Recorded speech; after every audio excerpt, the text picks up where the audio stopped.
Great. Thank you, Ms. Washington. FDA has received 2 requests to speak. Both speakers will be live. The first speaker is Dr. David Brenner. Dr. Brenner, you may begin now. Thank you. Okay.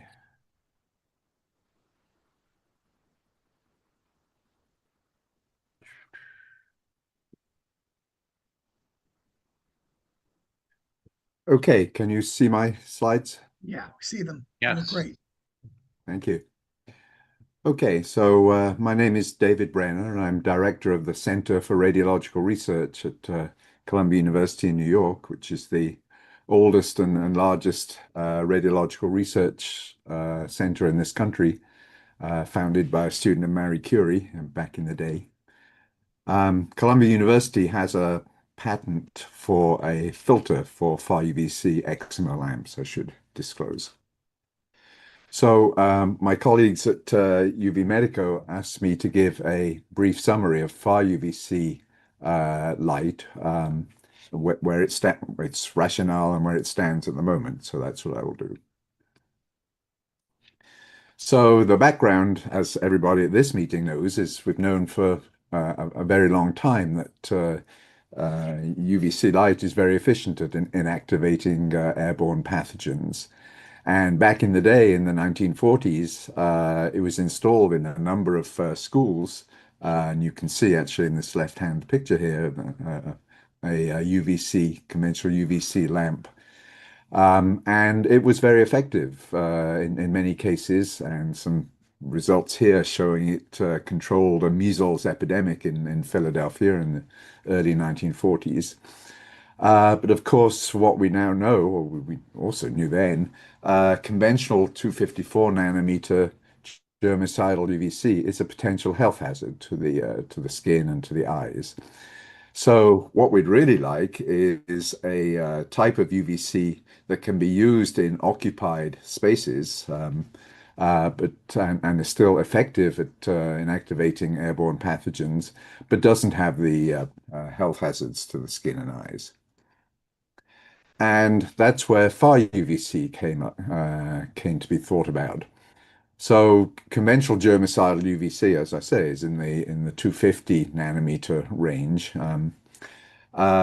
If we go down in wavelength to about 220 nanometers, and that's the far UVC range, the range of the depth of penetration of the UVC light is much shorter than for conventional germicidal UVC. So these two cartoons here, one for skin on the left, shows 222 nanometer light really can't penetrate the stratum corneum, which is the layer of dead cells right at the very surface of our skin. So it can't reach the living cells in the epidermis, in particular the basal cells at the bottom of the epidermis. And likewise, the other organ that we worry about, the cornea. So on the right is a schematic of the corneal epithelium. So on the very surface of that, oops, sorry, what happened?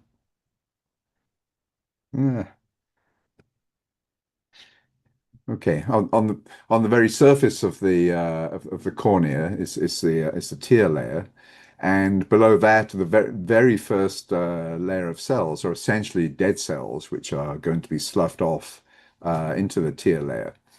And again, 222 nanometer light can't penetrate the tear layer and that initial surface layer of cells, as opposed to conventional germicidal UVC light, which certainly can. So that's the general idea behind far UVC, that it's potentially as effective at killing pathogens, which are very small and certainly can be penetrated by far UVC.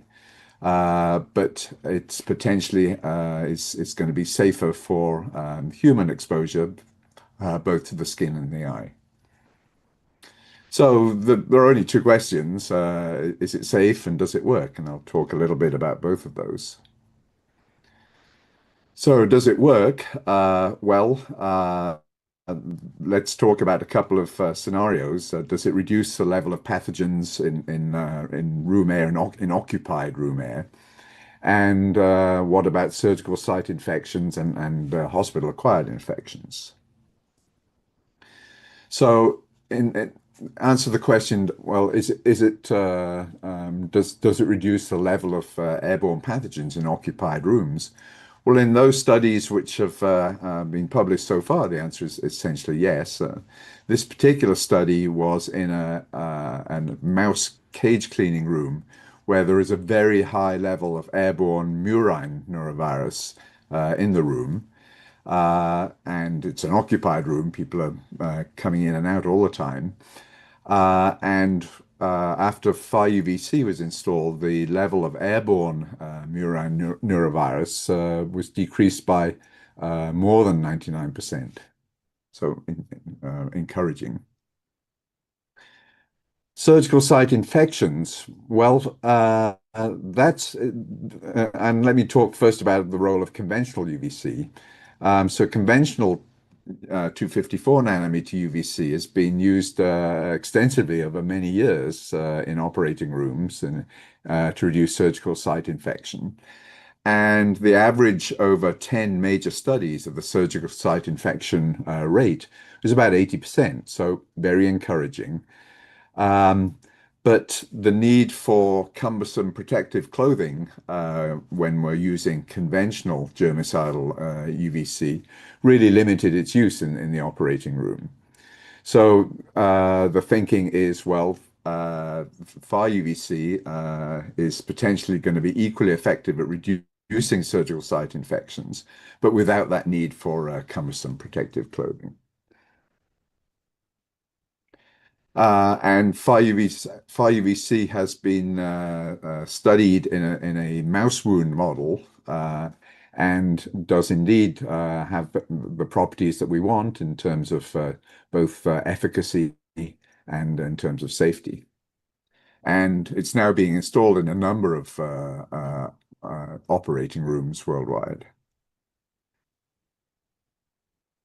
Yeah, and the results of one study at in King Hamad University in Bahrain, with about a 50% reduction in surgical site infections after far UVC was installed in the operating rooms. So, encouraging.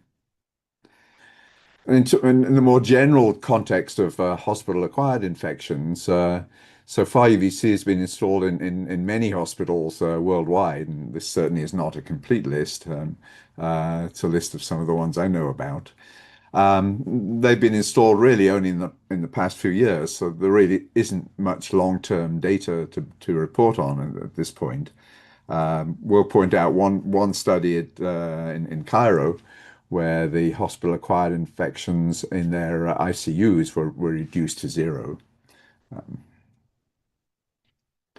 So there's the potential evidence that of efficacy, but of course the real issue is it safe? And there are three lines of discussion there.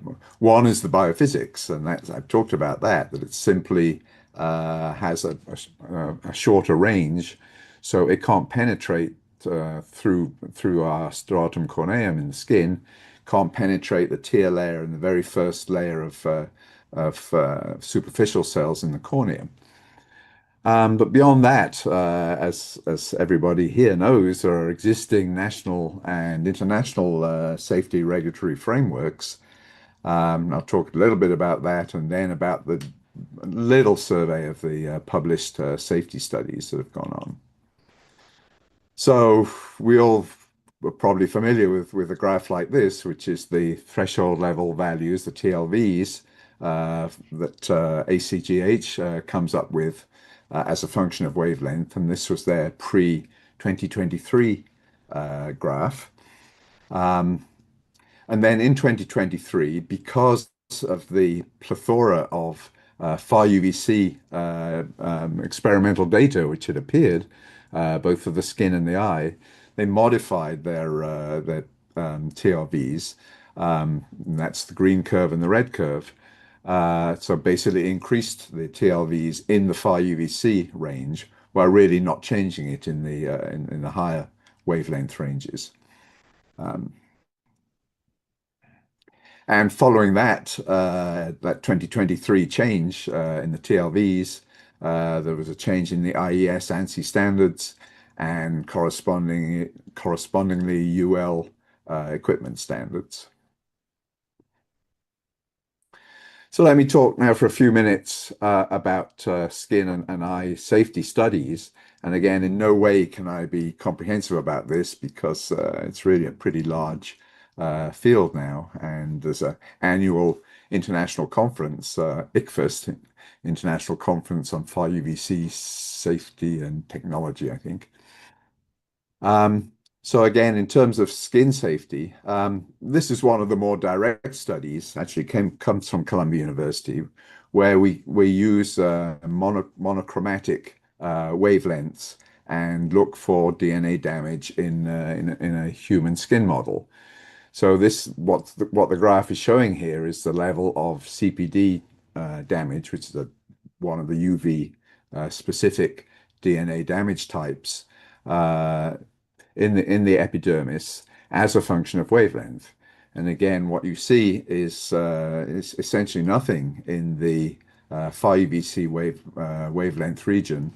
And then as you move to the conventional germicidal UV wavelength region, not surprisingly, you start to see DNA damage.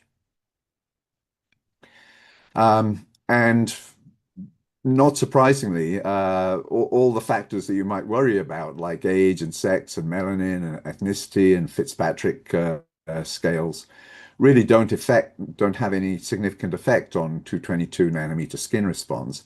And that's simply because the way it works is that the far UVC isn't reaching the epidermis. So you wouldn't expect any of these factors really to be important. But there have been quite a lot of studies basically using skin samples from human surgeries, which actually demonstrate that that's the case. Again, by no means a complete survey of skin safety studies. So moving to eye safety studies, as I said, the protective layer in the eye is both the tear layer and the surface of the cornea, and the very first layer of superficial cells, which are essentially dead cells, which are basically shedding into the tear layer. And I would just make the point here that actually the human eye is partially shielded from any type of overhead light by the brow and the forehead. And there have been numerous studies in the context of sunlight about that. And in general, the numbers that we've come up with, which others have fairly similar numbers, that the average eye dose of someone who's walking around in a room with overhead lights is about 6% of the maximum skin dose, shall we say, to the top of the head. So there's automatic some level of ocular protection there.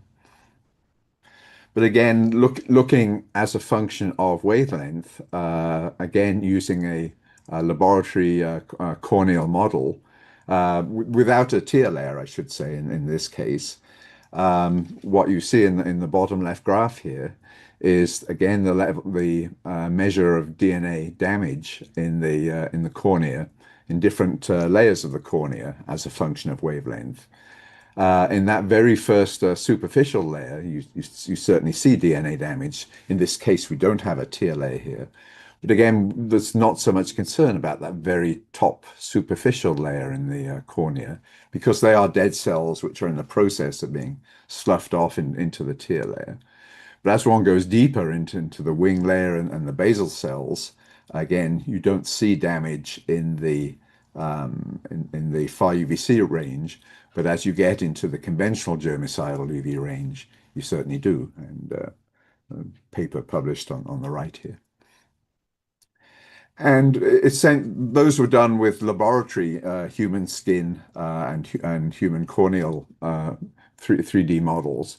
To an extent, you can do the same thing with human corneas. And this is a study with human corneas that were kindly donated from the New York Eye Bank. And again, looking at far UVC damage versus conventional 254 nanometer damage. If you look at the XZ projection here, so basically you're looking now as a function of depth in the cornea. For 222 nanometer light, you see damage absolutely in the very top layer of the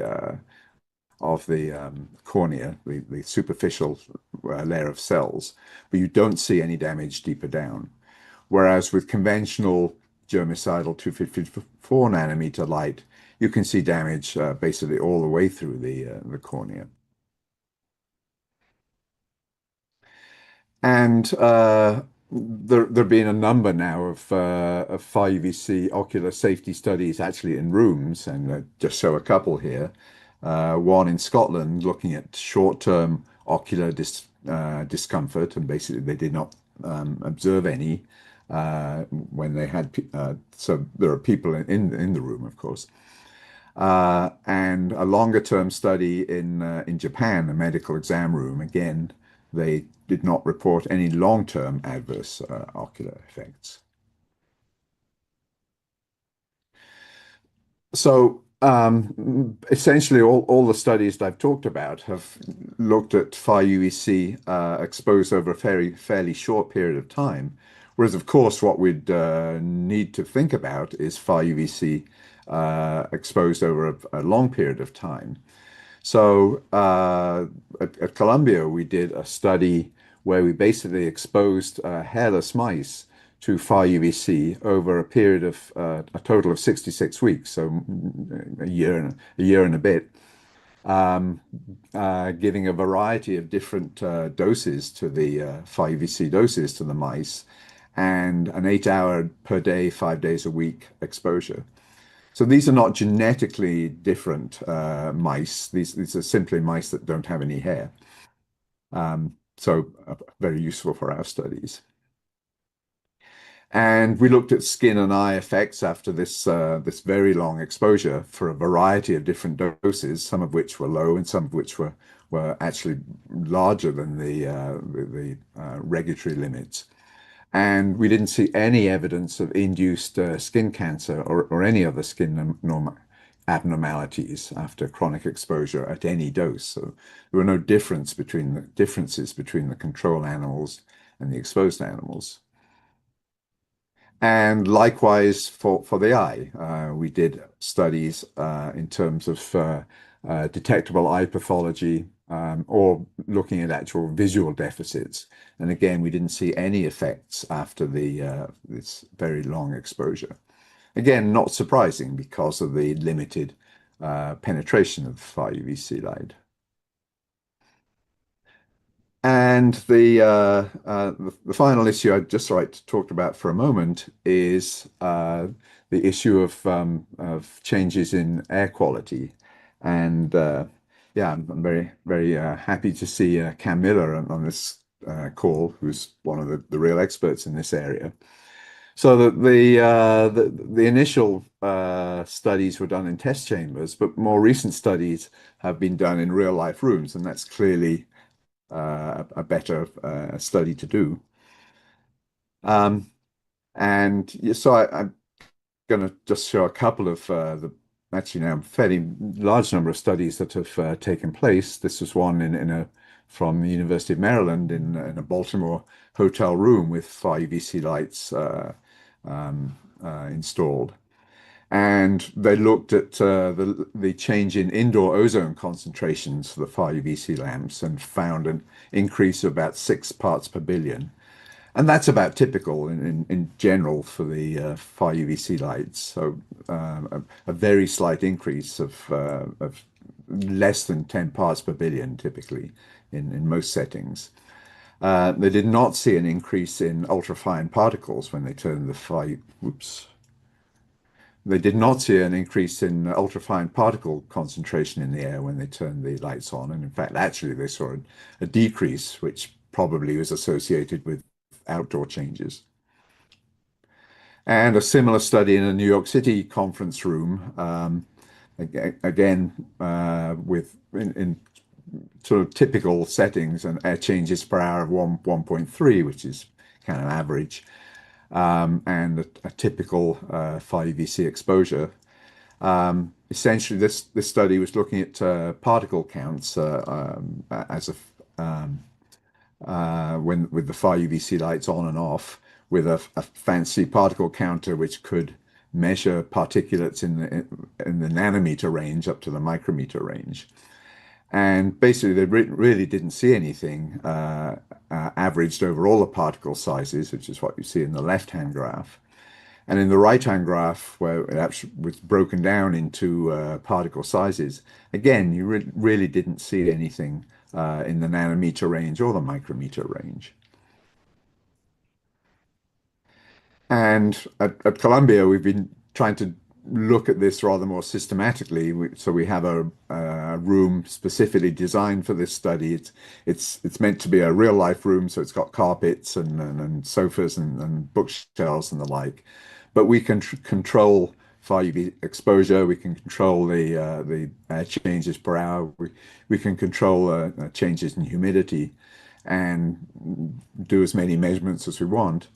And what we're really seeing is that changes in indoor air quality are really significant only if you operate the 5UVC lamps well above the current regulatory dose limits, which absolutely one should not, and in very, very airtight rooms. So I'll just conclude that 5UVC is pretty promising as a practical option to markedly and safely reduce airborne viral loads in occupied indoor locations. And I missed out the word occupied there, but that's the key. These are designed to be used in occupied indoor locations. Extensive evidence for skin and ocular safety, again, when used within the current regulatory limits. We don't think there are going to be significant air quality issues, again, when you use real-world rooms with real-world ventilation rates and use with the current TLVs.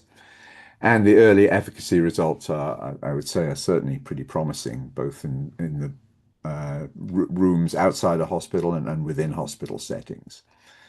And there, I think my time is up, and I will stop there.